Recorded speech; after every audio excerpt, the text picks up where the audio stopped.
Okay, section 6.2 is kind of a bit contrived because most stuff, the mean is not 0 and standard deviation exactly 1. Okay, and all 6.3 is doing is expanding on that idea that somewhere maybe there's a whole bunch of bell curves with a whole bunch of means and a whole bunch of charts to go with those, and there isn't. Okay, there's just the one normal CDF button.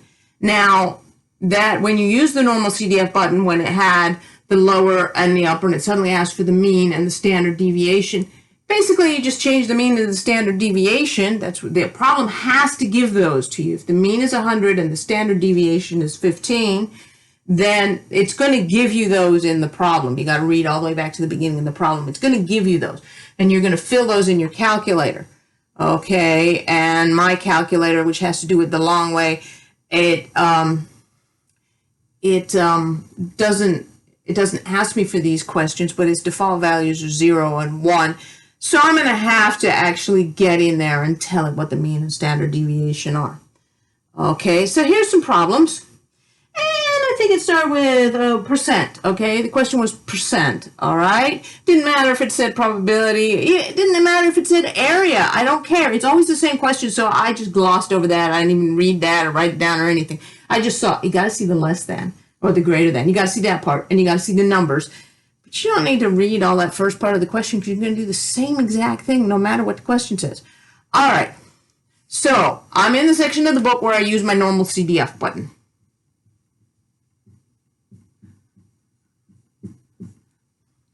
Less than 115.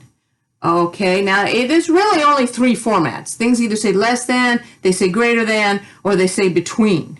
If it says less than, that's a negative infinity situation. That's when you're going to have negative infinity as your first part, and then whatever number they give you, here they gave me a 115, as your second part. So if you're going to use a negative infinity, it's always your lower. Okay, greater positive infinity always ends up as the upper. Those are really the only 2 formats, okay? Either negative infinity is like the very first thing in there, or positive infinity is the second thing in there, okay? Or between, I won't even need infinity. All right. Then I've figured out at less than, so I put that in. 115, I put that in. Okay. And then if yours is the kind that's asking you, you've just answered lower and upper, and then you put in your mean and your standard deviation.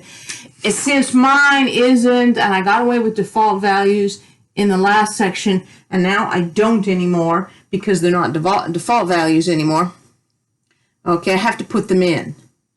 And you could have changed everything into z-scores. I go through it that way on the notes. Where you could change everything into z-scores and then rely on everything being mean 0 and standard deviation 1. But you don't have to. This is actually faster, okay? Is you put in your negative infinity, negative 1, second function EE, 99, comma, 115, comma, 100, comma, 15, enter. Okay, and what I got was 0.8413. So then the answer to this problem, 8413, is to write that down. Okay, so it's not a lot of work you have to show here. You could probably write down what you put into your normal CDF and then write the answer. Okay, if you wanted, you could draw a picture, but you don't actually need one. Now, how about next one? I know the whole chapter is basically using this normal CDF button. Normal CDF, greater than. Greater than format is the positive infinity format, okay? It means positive infinity goes in there as your second number, your upper bound. And it said 75, and this I'm going to leave as 115. Okay. And I got 0.9525. So then I write 0.9525 on my paper, and the problem is done.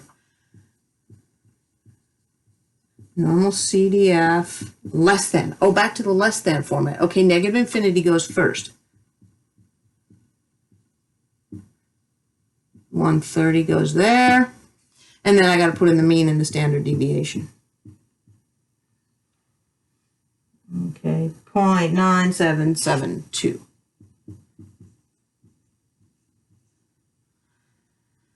between, I don't even need, forget all that E99 stuff. I just need these two numbers.